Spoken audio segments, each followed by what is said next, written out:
What's up everybody, it's the Suspense for Break for Life, Born to Rock crew. Here bringing you the fourth of the basic tutorials. This time we're doing windmill. Yes, old school folks, it's a basic move now. Basic move. So we've done backspin, coin drop, RST, and now windmill. If you followed the three previous videos, you're well ready for doing the windmill now. If you've not got as far as RST with a couple of turns, then go back and come back here later on. This is just to prepare you better for learning this move. Okay. So we will do a couple of exercises that will help you go beyond RST into the windmill. Remember that RST was the entry into a backspin. Now we're doing that entry and we're going to continue on turning in the windmill. We will do handed and no-handed windmills in this session, and then we'll come back and work out flights at a later stage. So, start with a little bit of an exercise. Windmills, like with the backspin and the coin drop and the RST, your hips is what gets you the power to get a decent spin. So, we're going to do a quick exercise to get your hips working. As going forward a bit, with flights, once we get to no-handed mills, that's getting used to using your shoulders the same way as your hips. So your shoulders give you the power that your hips give you, which is why really we don't need our hands, they don't help us at all. But when you're first learning the windmills, it tends to be a bit easier to learn either a handed stab mill like this, or straight no-handed, which is technically your hands just touch the floor, they don't really do anything, they're just there for comfort, they're like stabilizers. Although stabilizers do something, but you know what I mean. Okay, so getting your hips going. Okay, I do a clockwise windmill. If you do an anti-clockwise windmill, just go the opposite way to what I'm going at the moment. So clockwise windmill, I'm going to move to the right, go onto my back, and flick up into kind of a baby position. What that's doing, I'll do it from the side to show you, but what that's doing is getting me used to flipping over off my shoulders. When you see people learn windmill at the beginning, you see them trying to reach over here. That's no good. It's going to hurt probably your lower back and your hips. It's definitely not going to get a decent windmill.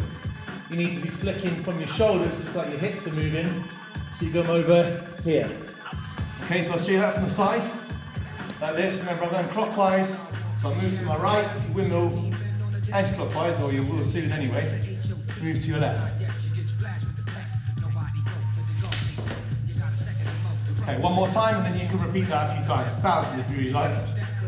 Back like this, and then when I get to my shoulder, I'm going to flick my shoulders and my hips in the same direction.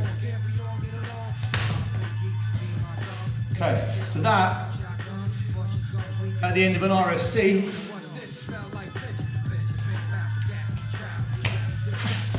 is going to get that. And when you've done that exercise a few times, getting used to that flick, using your shoulders and your hips, yes, it is that easy.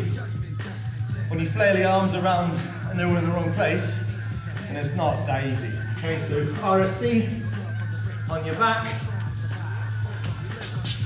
flick up and catch. So, some people I've seen when I teach can go straight onto no-handed and don't need to worry about the handed stab move like that.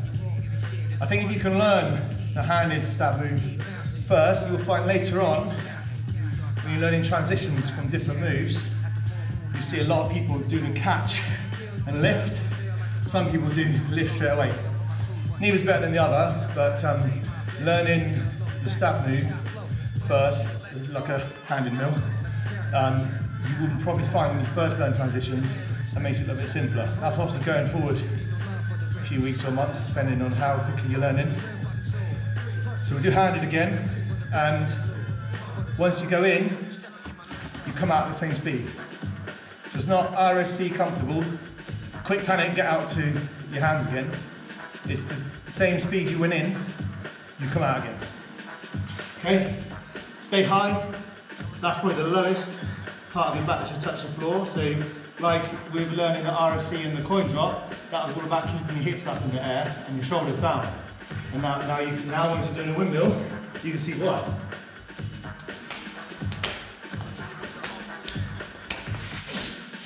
Okay, so that's handed. It's really just do it. Do it, do it, do it. Remember to relax. Remember the power comes from here and here, not from flailing legs or arms. It's shoulders and hips. Do that a few times. Some people, as I say, skip the handed stage and find it better to do a no handed straight away. So no handed mill. It just makes you move, makes you think more about your hips than anything else, because if you don't use them properly, you're probably not going to get around. Okay? Like this. Yeah? So I use my hands to make sure I was moving in the right direction. They didn't really do anything. Think about handed windmill, bad for your wrists. When you're a teacher, bad for your wrists. Because you're always doing the trainer mills, which really, once you've got a handed mill, no handed mill, no reason for you to do handed mill again, other than just for transitions, okay? So no handed mill, that action with the hips we did at the beginning of this video, you couple that with a lean over like this, okay? Not down there, not there, right to the side. And your hands, they touch the floor, but they're not giving you any push. They're just there. The power is shoulders and hips. Okay, let's do that again.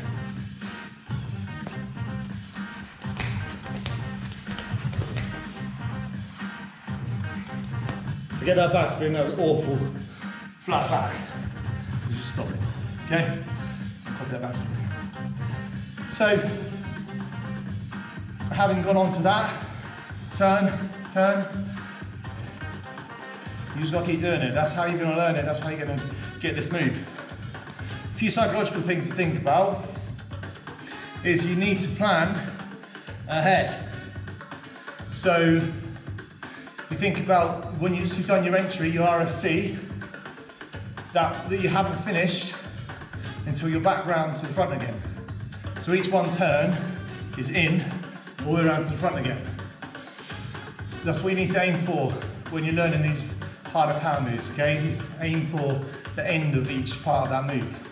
One whole windmill would be an entry and then a whole turn back to your back again. So plan ahead. If you're going to go for one, it's got to be entry, turn, that's one. Once you've done that, go for four. Entry, think, count it out loud to yourself, 1, 2, 3, 4. Whatever happens, continue with the effort till you get around again, okay? So I'll do one more. So you see it again, I'll do just as slow as I can, a no handed mill. And then that's it, that's it. You just need to keep watching the video, that's it.